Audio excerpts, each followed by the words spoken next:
ਦਰਸ਼ਕੋ ਤੁਹਾਡਾ ਸਵਾਗਤ ਹੈ।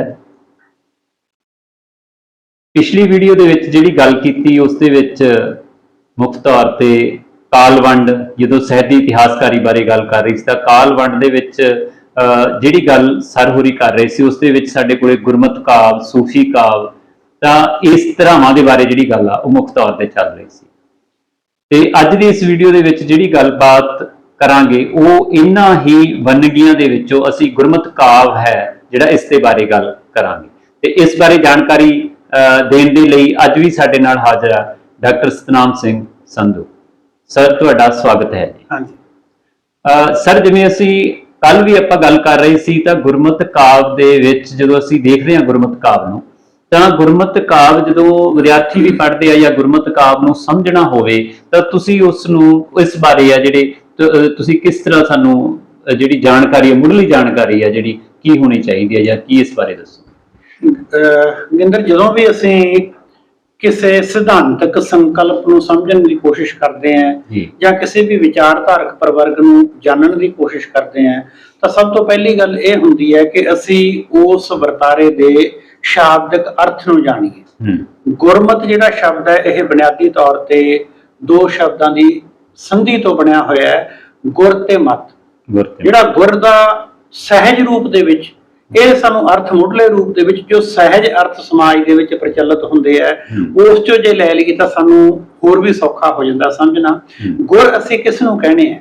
ਆਮ ਤੌਰ ਤੇ ਮਾਲਵੇ ਦੇ ਵਿੱਚ ਇਹ ਸ਼ਬਦ ਵਰਤਿਆ ਜਾਂਦਾ ਹੈ ਕਿ ਉਸ ਵਿਅਕਤੀ ਨੇ ਮੈਨੂੰ ਕੋਈ ਖਾਸ ਕੰਮ ਕਰਨ ਦਾ ਗੁਰ ਦਿੱਤਾ। ਗੁਰ ਦਾ ਮਤਲਬ ਜਾਣਕਾਰੀ ਪ੍ਰਦਾਨ ਕਰਨੀ, ਗੁਰ ਦਾ ਮਤਲਬ ਕੋਈ ਵਿਸ਼ੇਸ਼ ਟੈਕਨੀਕ ਦੱਸਣੀ। ਜਦੋਂ ਗੁਰ ਦੇ ਨਾਲ ਅਸੀਂ ਦੂਸਰਾ ਸ਼ਬਦ ਜੋੜਦੇ ਹਾਂ ਮਤ। ਮਤ ਤੋਂ ਭਾਵ ਅਕਲ। ਕਿਸੇ ਬੰਦੇ ਨੂੰ ਅਸੀਂ ਕਹਿੰਦੇ ਆ ਕਿ ਇਸ ਵਿਅਕਤੀ ਦੀ ਮਤ ਬਹੁਤ ਚੰਗੀ ਹੈ ਜਾਂ ਇਸ ਵਿਅਕਤੀ ਨੂੰ ਮਤ ਬਹੁਤ ਘੱਟ ਹੈ। ਮਤ ਦਾ ਮਤਲਬ ਅਕਲ ਲਿਆ ਜਾਂਦਾ ਹੈ। ਉਹ ਵਿਸ਼ੇਸ਼ ਕਿਸਮ ਦਾ ਵਿਧੀ ਵਿਧਾਨ ਜਿਸ ਰਾਹੀਂ ਅਸੀਂ ਅਕਲ ਲਤੀਫੀ ਬਾਰੇ ਗੱਲ ਕਰੀਏ ਉਸ ਨੂੰ ਅਸੀਂ ਗੁਰਮਤ ਦੇ ਅੰਤਰਗਤ ਰੱਖ ਕੇ ਵਿਚਾਰ ਸਕਦੇ ਹਾਂ।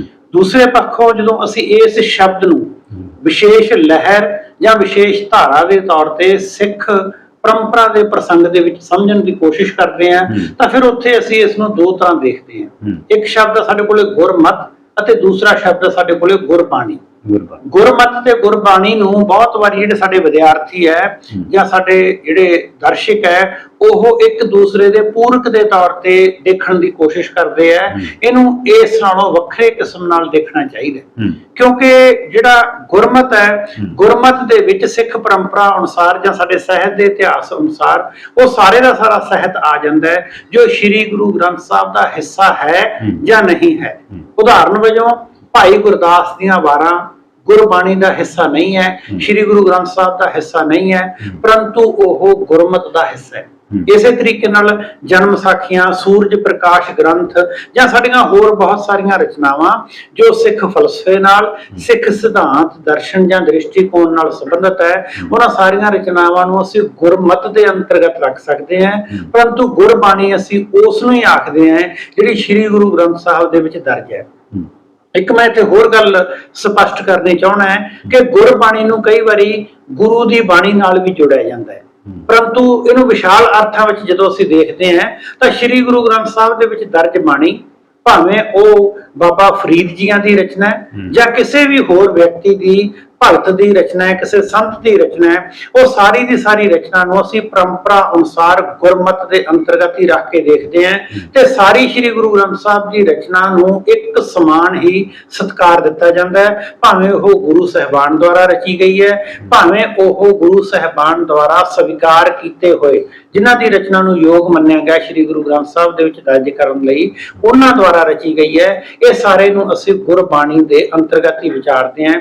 ਇਸ ਤਰੀਕੇ ਨਾਲ ਅਸੀਂ ਗੁਰਮਤ ਅਤੇ ਗੁਰਬਾਣੀ ਨੂੰ ਦੋ ਕੋਟੀਆਂ ਵਿੱਚ ਸਹਿਜ ਰੂਪ ਦੇ ਵਿੱਚ ਸਮਝ ਸਕਦੇ ਹਾਂ।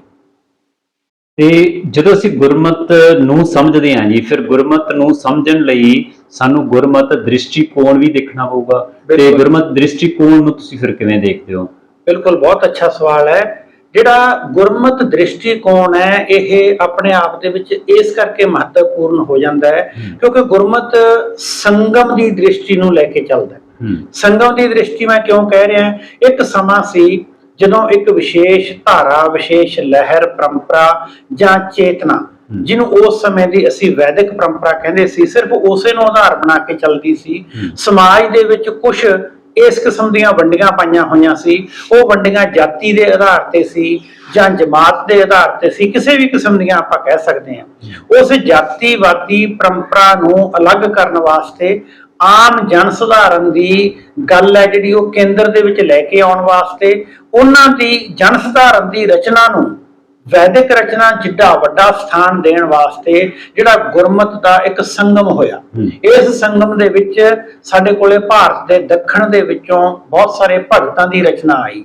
ਇਹ ਉਹ ਭਗਤ ਸੀ ਜਿਨ੍ਹਾਂ ਨੂੰ ਮੇਨ ਸਟਰੀਮ ਜਾਂ ਮੁੱਖ ਧਾਰਾ ਦੇ ਵਿੱਚ ਥਾਂ ਨਹੀਂ ਦਿੱਤਾ ਗਿਆ। ਬਹੁਤੇ ਭਗਤ ਉਹ ਸੀ ਜਿਨ੍ਹਾਂ ਨੂੰ ਸਮਾਜ ਦੀਆਂ ਅਸੀਂ ਉਸ ਸਮੇਂ ਦੀਆਂ ਦਲਿਤ ਜਾਂ ਦੱਬੀਆਂ ਕੁਚਲੀਆਂ ਸ਼੍ਰੇਣੀਆਂ ਦੇ ਵਿੱਚੋਂ ਆਖ ਸਕਦੇ ਹਾਂ, ਜਿਨ੍ਹਾਂ ਨੂੰ ਬੋਲਣ ਲਈ ਸਥਾਨ ਨਹੀਂ ਮਿਲਦਾ ਸੀ, ਜਿਨ੍ਹਾਂ ਕੋਲੇ ਵਿਚਾਰਧਾਰਕ ਤੌਰ ਦੇ ਉੱਪਰ ਭਾਵੇਂ ਆਪਣੀ ਗੱਲ ਕਹਿਣ ਲਈ ਕਾਫੀ ਕੁਝ ਸੀ।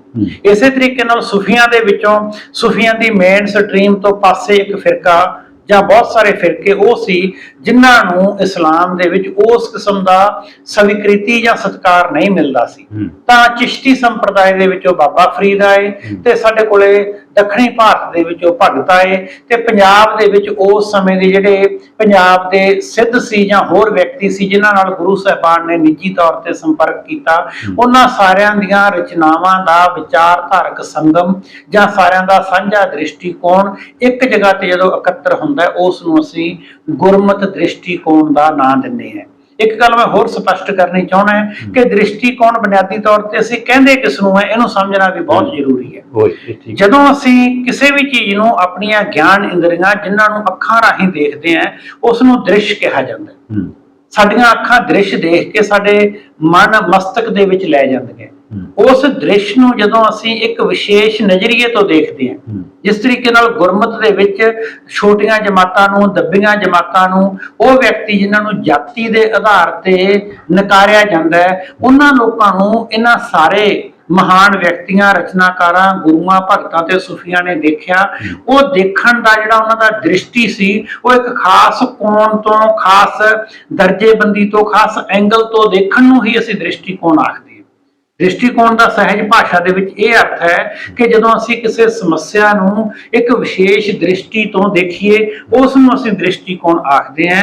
ਤੇ ਗੁਰਮਤ ਦੇ ਵਿੱਚ ਉਹਨਾਂ ਨੇ ਸ਼ੋਸ਼ਿਤ ਤੇ ਸ਼ੋਸ਼ਣ ਹੋ ਰਹੇ ਵਿਅਕਤੀਆਂ, ਜਿਹੜੇ ਕਰਨ ਵਾਲੇ ਵਿਅਕਤੀ ਹੈ, ਉਹਨਾਂ ਦੀ ਜਿਹੜੀ ਦੁਵਿਧਾ ਸੀ ਜਾਂ ਦਵੰਦ ਸੀ ਜਾਂ ਉਹਨਾਂ ਦੀਆਂ ਭਾਵਨਾਵਾਂ ਸੀ, ਮਲਕ ਭਾਗੋ ਤੇ ਭਾਈ ਲਾਲੋ ਵਾਲੀਆਂ ਭਾਵਨਾਵਾਂ ਸੀ, ਇਸ ਰੂਪ ਦੇ ਵਿੱਚ ਉਹਨਾਂ ਨੇ ਦੇਖਣ ਦੀ ਕੋਸ਼ਿਸ਼ ਕੀਤੀ। ਇਸ ਨੂੰ ਅਸੀਂ ਉਸ ਸਮੇਂ ਦੀ ਇਸ ਰਚਨਾ ਦਾ ਦ੍ਰਿਸ਼ਟੀਕੋਣ ਆਖ ਸਕਦੇ ਹਾਂ। ਤੇ ਜਿਹੜਾ ਦ੍ਰਿਸ਼ਟੀਕੋਣ ਆ ਜੀ ਤੇ ਵਿਚਾਰਧਾਰਾ, ਇਹਨਾਂ ਦੇ ਵਿੱਚ ਫਰਕ ਕੀ ਹੈ? ਬੁਨਿਆਦੀ ਤੌਰ ਤੇ ਜਦੋਂ ਵਿਦਿਆਰਥੀ ਇਸ ਗੱਲ ਨੂੰ ਸਮਝਦਾ ਤਾਂ ਉਸ ਨੂੰ ਫਿਰ ਦ੍ਰਿਸ਼ਟੀਕੋਣ ਤੁਸੀਂ ਦੱਸਿਆ ਤੇ ਵਿਚਾਰਧਾਰਾ ਫਿਰ ਕੀ ਹੈ ਜੀ? ਗੁਰਮਤ ਦੀ ਵਿਚਾਰਧਾਰਾ ਮੈਨੂੰ ਦੱਸਿਆ। ਹਾਂ, ਬਿਲਕੁਲ। ਪਹਿਲਾਂ ਅਸੀਂ ਦ੍ਰਿਸ਼ਟੀਕੋਣ ਤੇ ਵਿਚਾਰਧਾਰਾ ਦੇ ਸੰਕਲਪ ਨੂੰ ਸਪਸ਼ਟ ਕਰਨ ਦੀ ਕੋਸ਼ਿਸ਼ ਕਰਦੇ ਹਾਂ। ਜਿਹੜੀ ਦ੍ਰਿਸ਼ਟੀ ਹੈ, ਜਦੋਂ ਤੁਸੀਂ ਸਮਾਜ ਦੀਆਂ ਬਾਹਰੀ ਚੀਜ਼ਾਂ ਨੂੰ ਦੇਖਦੇ ਹੋ ਤਾਂ ਤੁਸੀਂ ਆਪਣੀਆਂ ਗਿਆਨ ਇੰਦਰੀਆਂ ਰਾਹੀਂ ਹੀ ਉਸ ਨੂੰ ਦੇਖਦੇ ਹੋ। ਜੋ ਬਾਹਰੀ ਗਿਆਨ ਇੰਦਰੀਆਂ ਰਾਹੀਂ ਤੁਸੀਂ ਅਨੁਭਵ ਕੀਤਾ ਉਹ ਤੁਹਾਡੀ ਦ੍ਰਿਸ਼ਟੀ ਹੋ ਗਈ। ਜਦੋਂ ਬਹੁਤ ਸਾਰੇ ਵਿਅਕਤੀ ਬਾਹਰੀ ਸਮਾਜ ਨੂੰ ਆਪਣੀ ਆਪਣੀ ਦ੍ਰਿਸ਼ਟੀ ਤੋਂ ਦੇਖਣ ਅਤੇ ਉਹਨਾਂ ਦੇ ਦੇਖਣ ਦਾ ਕੋਣ ਇੱਕ ਸਮਾਨ ਹੋਵੇ, ਉਹਨਾਂ ਸਾਰੇ ਵਿਅਕਤੀਆਂ ਦਾ ਅਸੀਂ ਉਹ ਸਾਂਝਾ ਦ੍ਰਿਸ਼ਟੀਕੋਣ ਆਖ ਸਕਦੇ ਹਾਂ। ਜਦੋਂ ਉਹ ਸਾਂਝਾ ਦ੍ਰਿਸ਼ਟੀਕੋਣ ਬਾਹਰੀ ਤੌਰ ਤੇ ਹੋਰ ਵੀ ਬਹੁਤ ਸਾਰੇ ਲੋਕ ਉਹਨਾਂ ਦੀ ਇਸ ਦ੍ਰਿਸ਼ਟੀ ਨੂੰ ਸਵੀਕਾਰ ਕਰਨ ਲੱਗ ਜਾਣ ਤਾਂ ਉਸ ਨੂੰ ਅਸੀਂ ਵਿਚਾਰਧਾਰਾ ਆਖਦੇ ਹਾਂ। ਬੁਨਿਆਦੀ ਤੌਰ ਤੇ ਦ੍ਰਿਸ਼ਟੀਕੋਣ ਵਿਅਕਤੀਗਤ ਜਾਂ ਕਿਸੇ ਵਿਅਕਤੀ ਦਾ ਅੰਦਰੂਨੀ ਪ੍ਰਭਾਵ ਹੈ। ਜਦੋਂ ਉਹ ਅੰਦਰੂਨੀ ਪ੍ਰਭਾਵ ਬਾਹਰੀ ਤੌਰ ਤੇ ਸਮਾਜ ਦੇ ਵਿੱਚ ਬਾਹਰ ਆ ਜਾਵੇ, ਸਮਾਜ ਦੇ ਲੋਕ ਉਹਨੂੰ ਅਪਣਾਉਣ ਲੱਗ ਜਾਣ, ਸਮਝਣ ਲੱਗ ਜਾਣ, ਉਸ ਨੂੰ ਦੇਖ ਕੇ ਵਸਤੂ ਵਰਤਾਰਿਆਂ ਬਾਰੇ ਜਾਣਕਾਰੀ ਹਾਸਲ ਕਰਨ ਲੱਗ ਜਾਣ, ਉਸ ਨੂੰ ਅਸੀਂ ਵਿਚਾਰ ਆਖਣ ਲੱਗ ਜਾਂਦੇ ਹਾਂ। ਜਦੋਂ ਇਹ ਵਿਚਾਰ ਨਿਰੰਤਰਤਾ ਦਾ ਰੁੱਖ ਅਖਤਿਆਰ ਕਰ ਜੇ, ਇੱਕ ਤੋਂ ਵੱਧ ਵਿਅਕਤੀਆਂ ਤੱਕ ਜਾਂਦਾ ਰਹੇ, ਜਿਵੇਂ ਪਾਣੀ ਦੀ ਧਾਰ ਵਗਦੀ ਹੈ ਉਸੇ ਤਰੀਕੇ ਨਾਲ ਸ਼ਬਦ ਧਾਰਾ ਆ ਜਾਂਦਾ ਹੈ, ਫਿਰ ਇਸ ਨਿਰੰਤਰਤਾ ਨੂੰ ਵਿਚਾਰਧਾਰਾ ਕਿਹਾ ਜਾਂਦਾ ਹੈ। ਤੇ ਇਸ ਦੇ ਵਿੱਚੋਂ ਹੀ ਜਦੋਂ ਵਿਚਾਰਧਾਰਕ ਤੌਰ ਤੇ ਅਸੀਂ ਜਿਹੜੀ ਐਮਏ ਦੇ ਵਿੱਚ ਪੜ੍ਹਾਈ ਜਾਂਦੀ ਇੱਕ ਸਾਡੇ ਕੋਲੇ ਗੁਰੂ ਸਾਹਿਬ ਦੀ ਰਚਨਾ ਜਪਜੀ ਸਾਹਿਬ ਹੈ, ਤਾਂ ਅਸੀਂ ਫਿਰ ਜਪਜੀ ਸਾਹਿਬ ਦੀ ਵਿਚਾਰਧਾਰਾ ਜਾਂ ਜਪਜੀ ਸਾਹਿਬ ਦਾ ਦੀ ਜਿਹੜੀ ਗੁਰੂ ਸਾਹਿਬ ਦੀ ਉਹ ਰਚਨਾ ਹੈ ਉਸ ਨੂੰ ਫਿਰ ਕਿਸ ਤਰ੍ਹਾਂ ਦੇ ਨਾਲ ਸਮਝਿਆ ਜਾ ਸਕਦਾ? ਬਿਲਕੁਲ, ਜਦੋਂ ਅਸੀਂ ਕਿਸੇ ਵਿਸ਼ੇਸ਼ ਰਚਨਾ ਨੂੰ ਸਮਝਣ ਦੀ ਕੋਸ਼ਿਸ਼ ਕਰਦੇ ਹਾਂ, ਤੁਸੀਂ ਜਪਜੀ ਸਾਹਿਬ ਦਾ ਜ਼ਿਕਰ ਕੀਤਾ ਹੈ, ਤਾਂ ਜਪਜੀ ਸਾਹਿਬ ਦੇ ਵਿੱਚ ਗੁਰੂ ਨਾਨਕ ਸਾਹਿਬ ਨੇ ਆਪਣਾ ਦ੍ਰਿਸ਼ਟੀਕੋਣ ਪੇਸ਼ ਕਰਨ ਦੀ ਕੋਸ਼ਿਸ਼ ਕੀਤੀ ਹੈ। ਉਹਨਾਂ ਦਾ ਦ੍ਰਿਸ਼ਟੀਕੋਣ ਸਮਾਜ ਬਾਰੇ ਕੀ ਸੀ, ਕਿਉਂਕਿ ਇਹ ਇੱਕ ਅਧਿਆਤਮਕ ਰਚਨਾ ਹੈ। ਜਦੋਂ ਅਸੀਂ ਕਿਸੇ ਵੀ ਅਧਿਆਤਮਕ ਰਚਨਾ ਨੂੰ ਸਮਝਣ ਦੀ ਕੋਸ਼ਿਸ਼ ਕਰਦੇ ਹਾਂ ਤਾਂ ਸਭ ਤੋਂ ਪਹਿਲਾਂ ਅਸੀਂ ਦੇਖਦੇ ਹਾਂ ਕਿ ਉਹਦੇ ਵਿੱਚ ਅਧਿਆਤਮਵਾਦ ਦੇ ਪ੍ਰਮੁੱਖ ਤੱਤ ਕਿਸ ਰੂਪ ਦੇ ਵਿੱਚ ਆਏ ਹੋਏ ਹੈ। ਅਧਿਆਤਮਵਾਦ ਦੇ ਬੁਨਿਆਦੀ ਤੌਰ ਤੇ ਅਧਿਆਤਮਕ ਰਚਨਾਵਾਂ ਨੂੰ ਸਮਝਣ ਲਈ ਅਸੀਂ ਉਸ ਦੇ ਜਿਹੜੇ 5 ਪ੍ਰਮੁੱਖ ਤੱਤ ਹੈ ਉਹਨਾਂ ਨੂੰ ਆਧਾਰ ਬਣਾਉਣੇ ਹੈ। ਉਹਨਾਂ ਦੇ ਵਿੱਚੋਂ ਸਭ ਤੋਂ ਪਹਿਲਾ ਤੱਤ ਅਸੀਂ ਬ੍ਰਹਮ ਨੂੰ ਗਿਣਦੇ ਹਾਂ, ਦੂਸਰਾ ਤੱਤ ਉਸ ਦੇ ਵਿੱਚ ਅਸੀਂ ਆਤਮਾ ਨੂੰ ਗਿਣਦੇ ਹਾਂ, ਤੀਸਰਾ ਤੱਤ ਅਸੀਂ ਉਸ ਦੇ ਵਿੱਚ ਜੀਵ ਨੂੰ ਗਿਣਦੇ ਹਾਂ, ਚੌਥਾ ਤੱਤ ਅਸੀਂ ਸ੍ਰਿਸ਼ਟੀ ਨੂੰ ਗਿਣਦੇ ਹਾਂ, ਪੰਜਵਾਂ ਤੱਤ ਅਸੀਂ ਉਸ 'ਚ ਪਰਮ ਆਤਮਾ ਨੂੰ ਗਿਣਦੇ ਹਾਂ। ਹੁਣ ਇਹਨਾਂ ਤੱਤਾਂ ਦੀ ਥੋੜੀ ਜਿਹੀ ਮੈਂ ਵਿਆਖਿਆ ਕਰਨੀ ਚਾਹੂੰਗਾ। ਬ੍ਰਹਮ ਤੋਂ ਮਤਲਬ ਕੀ ਹੈ? ਬ੍ਰਹਮ ਤੋਂ ਮਤਲਬ ਇੱਕ ਉਹ ਖਾਸ ਕਿਸਮ ਦਾ ਬਿਗਨਿੰਗ ਦਾ ਪੁਆਇੰਟ ਅਸੀਂ ਉਹਨੂੰ ਕਹਿ ਸਕਦੇ ਹਾਂ, ਜਿੱਥੋਂ ਅਸੀਂ ਮੰਨਦੇ ਹਾਂ ਕਿ ਸ੍ਰਿਸ਼ਟੀ ਦੀ ਉਤਪਤੀ ਹੋਈ। ਜਿਸ ਤਰੀਕੇ ਨਾਲ ਹਿੰਦੂ ਮੈਥੋਲੋਜੀ ਦੇ ਵਿੱਚ ਕਿਹਾ ਜਾਂਦਾ ਹੈ ਕਿ 3 ਵਿਸ਼ੇਸ਼ ਸਾਡੇ ਜਿਹੜੇ ਦੇਵਤੇ ਕਹਿ ਲਓ, ਇਹਨਾਂ ਨੂੰ ਮਹਾਪੁਰਸ਼ ਕਹਿ ਲਓ, ਬ੍ਰਹਮਾ, ਵਿਸ਼ਨੂੰ ਅਤੇ ਮਹੇਸ਼, ਇਹਨਾਂ ਨੇ ਪ੍ਰਕਿਰਤੀ ਦੀ ਉਤਪਤੀ, ਉਹਦਾ ਸੰਚਾਲਨ ਤੇ ਉਸ ਦਾ ਅੰਤ ਹੈ ਜਿਹੜਾ ਉਸ ਦੀ ਜ਼ਿੰਮੇਵਾਰੀ ਲਈ ਹੋਈ ਸੀ। ਸਿੱਖ ਧਰਮ ਦੇ ਵਿੱਚ ਇਹ ਮੰਨਿਆ ਜਾਂਦਾ ਹੈ ਕਿ ਸਿਰਫ ਇੱਕੋ ਹੀ ਵਿਅਕਤੀ ਹੈ, ਉਹ ਇੱਕ ਓਂਕਾਰ ਦਾ ਸੰਕਲਪ ਸਾਡਾ ਉਹਦੇ ਨਾਲ ਹੀ ਜੁੜਦਾ ਹੈ। ਉਸ ਤੋਂ ਲੈ ਕੇ ਉਹਦੇ ਵਿੱਚ ਮੰਨਿਆ ਜਾਂਦਾ ਹੈ ਕਿ ਜੋ ਬ੍ਰਹਮ ਹੈ ਜਾਂ ਇਸ ਨੂੰ ਕੁਝ ਵੀ ਕਿਹਾ ਜਾਵੇ, ਉਹ ਸ੍ਰਿਸ਼ਟੀ ਦਾ ਇੱਕੋ ਹੀ ਪੈਦਾ ਕਰਨ ਵਾਲਾ ਹੈ। ਇਸ ਇੱਕ ਤੋਂ ਭਾਵ ਇਹ ਮੰਨਿਆ ਜਾਂਦਾ ਹੈ ਕਿ ਉਹ ਸਾਰਿਆਂ ਲਈ ਇੱਕ ਸਮਾਨ ਰੂਪ ਦੇ ਵਿੱਚ ਦੇਖਦਾ ਹੈ। ਉਸ ਦਾ ਜਿਹੜਾ ਜੈਂਡਰ ਹੈ, ਜਿਹੜਾ ਸਾਡਾ ਮੂਲ ਮੰਤਰ ਅਸੀਂ ਕਹਿ ਸਕਦੇ ਹਾਂ, ਜਿਹਦੇ ਵਿੱਚ ਅਸੀਂ ਏਕ ਓਂਕਾਰ ਸਤਨਾਮ ਕਰਤਾ ਪੁਰਖ ਨਿਰਭਉ ਨਿਰਭੈ ਨਿਰਵੈਰ ਅਕਾਲ ਮੂਰਤ ਅਜੂਨੀ ਸੈਭੰ ਕਹਿੰਦੇ ਆ, ਇਸ ਦੇ ਵਿੱਚ ਅਸੀਂ ਦੇਖਦੇ ਹਾਂ ਕਿ ਉਹਦੀ ਪੂਰੀ ਬ੍ਰਹਮ ਦੀ ਵਿਆਖਿਆ ਜਪਜੀ ਸਾਹਿਬ ਦੇ ਵਿੱਚ, ਜਾਂ ਆਪਾਂ ਕਹੀਏ ਗੁਰੂ ਨਾਨਕ ਸਾਹਿਬ ਨੇ ਉਹਨੂੰ ਪੂਰੀ ਤਰ੍ਹਾਂ ਪ੍ਰਭਾਸ਼ਿਤ ਕੀਤਾ ਹੋਇਆ। ਨਿਰਾਕਾਰ। ਹਾਂ, ਉਹਦੇ ਵਿੱਚ ਕੀ ਹੈ ਕਿ ਉਸ ਤੋਂ ਅੱਗੇ ਦੂਸਰਾ ਪੱਖ ਆਉਂਦਾ ਹੈ ਕਿ ਸ੍ਰਿਸ਼ਟੀ ਦੇ ਵਿੱਚ ਜਿੰਨੇ ਵੀ ਵਿਅਕਤੀ ਉਹਨਾਂ ਨੂੰ ਬ੍ਰਹਮ ਦਾ ਤੱਤ ਰੂਪ ਮੰਨਿਆ ਜਾਂਦਾ ਹੈ। ਜਿਹੜੇ ਅਸੀਂ ਇਸੇ ਕਰਕੇ ਹਰੇਕ ਜੀਵ ਨੂੰ ਧਾਰਮਿਕ ਭਾਸ਼ਾ ਦੇ ਵਿੱਚ ਪ੍ਰਮਾਤਮਾ ਦਾ ਸਰੂਪ ਕਹਿੰਦੇ ਆ, ਤਾਂ ਉਹ ਕਹਿੰਦੇ ਕਿ ਬ੍ਰਹਮ ਦਾ ਇੱਕ ਤੱਤ ਰੂਪ ਹੀ ਆਤਮਾ ਹੁੰਦੀ ਹੈ। ਜਦੋਂ ਕਿਸੇ ਵੀ ਜੀਵ ਦੇ ਵਿੱਚ ਉਹ ਆਤਮਾ ਆ ਜਾਂਦੀ ਹੈ ਤਾਂ ਉਹ ਜੀਵਤ ਹੋ ਜਾਂਦਾ ਹੈ। ਆਤਮਾ ਜਦੋਂ ਉਹਦੇ ਵਿੱਚੋਂ ਚਲੀ ਜਾਂਦੀ ਹੈ ਤਾਂ ਉਸ ਨੂੰ ਅਸੀਂ ਮੰਨਦੇ ਹਾਂ ਕਿ ਉਹ ਡੈਡ ਬਾਡੀ ਹੋ ਗਈ, ਜੀਵਤ ਨਹੀਂ ਹੈ। ਆਤਮਾ ਤੇ ਜੀਵ ਹੈ, ਜਿਹੜੇ ਜੀਵ ਦੇ ਰਹਿਣ ਲਈ ਜਿਹੜਾ ਇੱਕ ਖਾਸ ਕਿਸਮ ਦਾ ਮਾਹੌਲ ਹੈ, ਉਹਨੂੰ ਅਸੀਂ ਸ੍ਰਿਸ਼ਟੀ ਆਖਦੇ ਹਾਂ। ਜਿਹੜੀ ਸ੍ਰਿਸ਼ਟੀ ਹੈ, ਸ੍ਰਿਸ਼ਟੀ ਪੂਰੀ ਦੀ ਪੂਰੀ ਸਾਡੀ ਕਾਇਨਾਤ ਇਹਦੇ ਵਿੱਚ ਆ ਜਾਂਦੀ ਹੈ, ਤੇ ਸਾਡੀ ਸ੍ਰਿਸ਼ਟੀ ਨੂੰ ਚਲਾਉਣ ਵਾਲਾ ਜਿਹੜਾ ਹੈ ਉਸ ਨੂੰ ਪਰਮ ਆਤਮਾ, ਜਿਹਨੂੰ ਸੁਪਰ ਪਾਵਰ ਅਸੀਂ ਕਹਿ ਦਿੰਦੇ ਹਾਂ। ਇਹ ਸਾਡੀ ਦਾਰਸ਼ਨਿਕ ਤੌਰ ਤੇ ਜਾਂ ਦ੍ਰਿਸ਼ਟੀਕੋਣ ਦੇ ਪੱਖ ਤੋਂ ਜਦੋਂ ਅਸੀਂ ਕਿਸੇ ਰਚਨਾ ਨੂੰ ਸਮਝਦੇ ਹਾਂ ਤਾਂ ਉਹਦੇ ਵਿੱਚ ਇਹ ਪ੍ਰਵਰਗ ਆ ਜਾਂਦੇ ਹੈ। ਜਿੱਥੋਂ ਤੱਕ ਰਹੀ ਜਪਜੀ ਸਾਹਿਬ ਦੀ ਗੱਲ, ਜਪਜੀ ਸਾਹਿਬ ਦੇ ਵਿੱਚ ਬੁਨਿਆਦੀ ਤੌਰ ਤੇ ਗੁਰੂ ਨਾਨਕ ਸਾਹਿਬ ਨੇ 2 ਗੱਲਾਂ ਦੇ ਉੱਪਰ ਕੇਂਦਰਿਤ ਕੀਤਾ ਹੈ। ਇੱਕ ਕੀ ਹੈ ਕਿ ਸੱਚ ਅਸੀਂ ਕਿਸ ਨੂੰ ਆਖਦੇ ਹਾਂ। ਸੱਚ ਤੇ ਯਥਾਰਥ 2 ਸ਼ਬਦਾਂ ਦੇ ਵਿੱਚ ਕਈ ਵਾਰੀ ਵਿਦਿਆਰਥੀ ਉਲਝਣ ਚ ਪੈ ਜਾਂਦੇ ਆ। ਇੱਕ ਸ਼ਬਦ ਅੰਗਰੇਜ਼ੀ ਦੇ ਜੇ ਪਰਾਇਵਾਚੀ ਦੇ ਰੂਪ ਦੇ ਵਿੱਚ ਦੇਖੀਏ, ਇੱਕ ਨੂੰ ਅਸੀਂ ਰੀਅਲ ਕਹਿੰਦੇ ਆ, ਦੂਸਰੇ ਨੂੰ ਅਸੀਂ ਟਰੁੱਥ ਕਹਿੰਦੇ ਆ। ਜਿਹੜਾ ਸ਼ਬਦ ਰੀਅਲ ਹੈ, ਯਥਾਰਥ ਹੈ, ਯਥਾਰਥ ਹੈ ਜਿਹੜਾ ਇਹ ਵਿਅਕਤੀਵਾਦੀ ਸ਼ਬਦ ਹੈ। ਤੁਹਾਡੇ ਲਈ ਕੋਈ ਚੀਜ਼ ਸੱਚੀ ਜਾਂ ਆਪਾਂ ਕਹਿ ਦਈਏ ਉਹ ਹੋਰ ਹੋ ਸਕਦੀ ਹੈ, ਯਥਾਰਥਵਾਦੀ ਹੋਰ ਹੋ ਸਕਦੀ ਹੈ, ਕਿਸੇ ਦੇ ਦੂਸਰੇ ਲਈ ਹੋਰ ਹੋ ਸਕਦੀ ਹੈ। ਜਿਹੜਾ ਸੱਚ ਜਾਂ ਟਰੁੱਥ ਹੈ ਇਹ ਅਲਟੀਮੇਟ ਹੈ। ਉਹਨਾਂ ਨੇ ਕਿਹਾ ਕਿ ਜਿਹੜਾ ਅਲਟੀਮੇਟ ਟਰੁੱਥ ਹੈ ਉਸ ਨੂੰ ਅਸੀਂ ਕਿਵੇਂ ਲੱਭਣਾ ਹੈ। ਜਿਹੜਾ ਸ਼ੁਰੂ ਤੋਂ ਸੱਚ ਸੀ, ਆਦਿ ਸੱਚ ਸੀ, ਯੁਗਾਂ ਤੱਕ ਰਹਿਣ ਵਾਲਾ ਸੱਚ ਹੈ, ਜਿਹੜਾ ਅੱਜ ਵੀ ਸੱਚ ਹੈ ਤੇ ਆਉਣ ਵਾਲੇ ਸਮੇਂ 'ਚ ਵੀ ਸੱਚ ਹੋਊਗਾ। ਇਸ ਸੱਚ ਦੀ ਭਾਲ ਦੀ ਜਿਸ ਵਿਅਕਤੀ ਦੇ ਵਿੱਚ ਦ੍ਰਿਸ਼ਟੀ ਹੋਊਗੀ, ਉਹ ਹੀ ਜਪਜੀ ਦੀ ਦ੍ਰਿਸ਼ਟੀ ਨੂੰ ਅਪਣਾ ਕੇ ਅੱਗੇ ਚੱਲੂਗਾ। ਇਸ ਨੂੰ ਅੱਗੇ ਉਹਨਾਂ ਨੇ ਇੱਕ ਵਧੀਆ ਤਰੀਕੇ ਨਾਲ ਡਿਫਾਈਨ ਕੀਤਾ ਹੋਇਆ ਹੈ ਕਿ ਸੱਚ ਨੂੰ ਲੱਭਣ ਵਾਲਾ ਵਿਅਕਤੀ ਕੌਣ ਹੈ? ਸਚਿਆਰ। ਕਿਵ ਸਚਿਆਰਾਂ ਹੋਈਏ।